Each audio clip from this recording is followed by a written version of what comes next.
Danielle, Grand Diva, and everybody else, she was just Gigi, right? She'd always been such a big presence in my life, as you may know. For Ashley and our dad went away when we were really small, and Grandma came in and just swooped right in and helped take care of us. And she made growing up a lot of fun. She did. She always had a big personality. She was funny and she was witty and she was overall the life of the party most of the time. People enjoyed being around her. She was a jokester. She loved to joke around and she loved to give people a hard time. She taught us many valuable things throughout the years. She was a hard worker and had a good work ethic. Even to this day, if I called out to work and she found out about it, I better have a good reason. She held us accountable. She always pushed working hard and earning things rather than just having them. She was giving.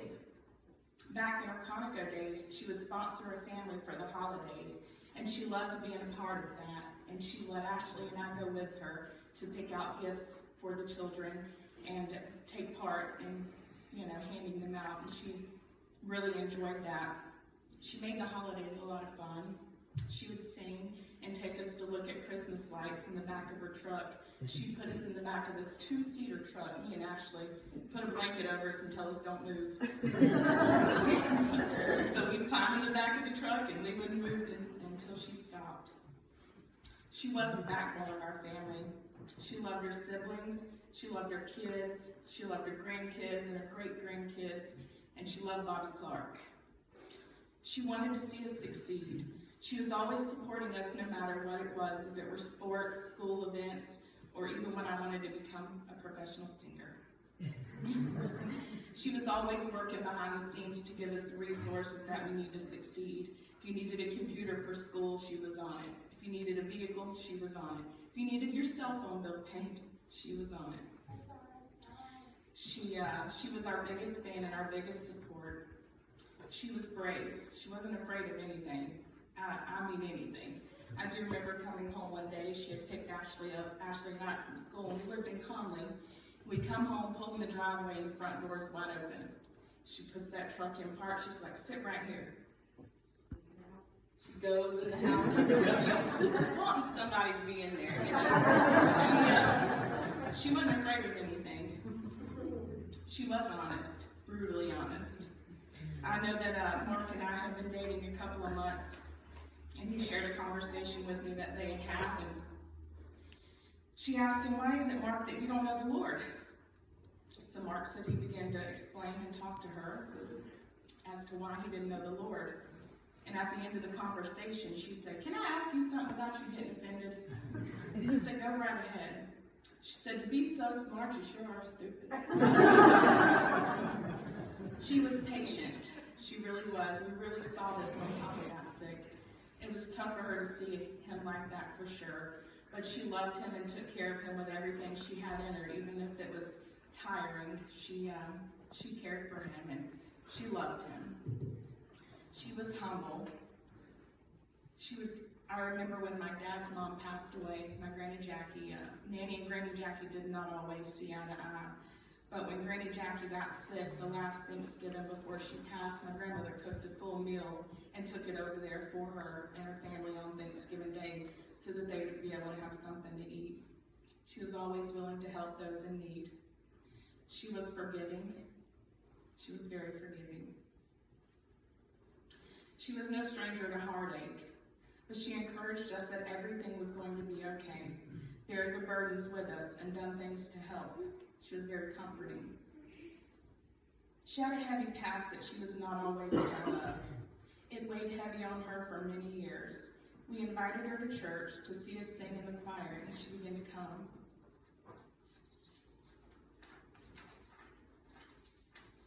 We were shocked to see her take to church and continue to come the way she did. And after some time, she was saved and joined the church. It was then we really began to see a change in her life. Old habits melted away like butter, and she made it look so easy, and we were so proud of her. This church gave her a second chance, people she could relate to, people who had also had a heavy past and were able to find their worth in Christ, gave her a place to be someone new and free of judgment. She loved coming to church. She loved her pastors and her church family, and she loved serving and being a part when she was physically able. She encouraged me to restore my relationship with the church after I'd been gone for some time. She wanted to see her family saved. She made it known.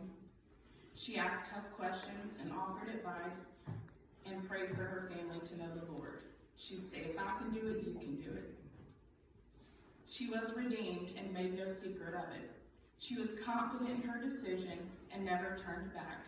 The weight of her past lifted from her, and she found a new identity in the Lord. What a neat blessing it has been to see that evident change in her life. Her story was definitely one of redemption. She got to live out her redemption. Her family and friends were able to witness this, and she used her story to encourage others. That was never too late to trust the Lord and change your life. Her life was a living example of that. Her confidence has left us with a comfort today. She had no doubt in her mind where she was going. Her testimony was proof of that. How amazing is it that she's comforting us even here today with the confidence that she had. What a blessing to leave that with your family. I'm going to miss hearing her voice. I'm going to miss seeing her face. But what a comfort it has been to know that she is in heaven. Her body is free of pain and struggle. She is healthy and she is whole. Do your loved ones have that same comfort that we do today? It's never too late to trust the Lord with your life.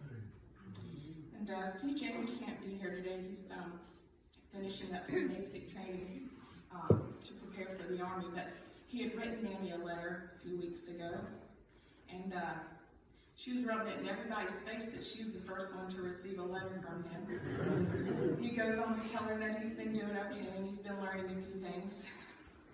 And then he says, I've been going to church every Sunday since I've been here. And I have it printed on my dog tags that I am a Baptist. And started reading the Bible.